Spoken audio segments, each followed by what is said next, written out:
भगवान श्री कृष्ण कहा करते थे, बुराई तो तुम्हें हजारों की भीड़ में भी ढूंढ लेगी। ठीक उसी प्रकार जैसे गायों की झुंड में बछिया अपने माँ को ढूंढ लेती है।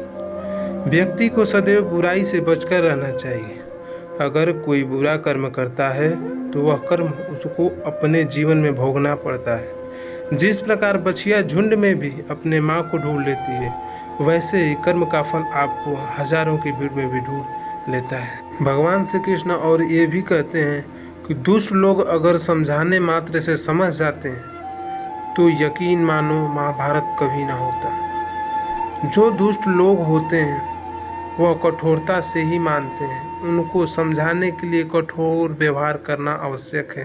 अगर समझाने मात्र से दुष्ट समझ जाते तो बांसुरी बजाने वाला कभी महाभारत नहीं होने देता। उन्होंने यह भी कहा कि जो अपने मन पर नियंत्रण नहीं रखता वह स्वयं का धीरे धीरे शत्रु बनता जाता है।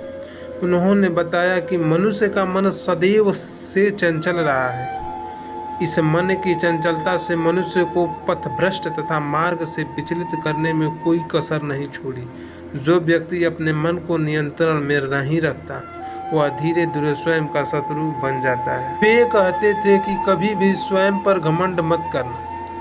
पत्थर भी भारी होकर पानी में अपना वजूद खो देता है।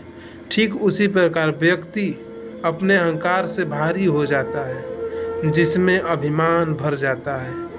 वह उस पत्थर की भांति होता है जो भारी होने के बावजूद भी नदी की धारा में डूबकर अपना अस्तित्व खो देता है। श्री कृष्ण ने बताया है कि मैं विधाता होकर भी विधि के विधान को नहीं टाल सका। मेरी चाह राधा थी और चाहती मुझको मीरा थी, पर मैं हो रुक्मणी का गया। उन्होंने बताया कि जो विधाता के लेख में होता है उसी का फल हमें मिलता है।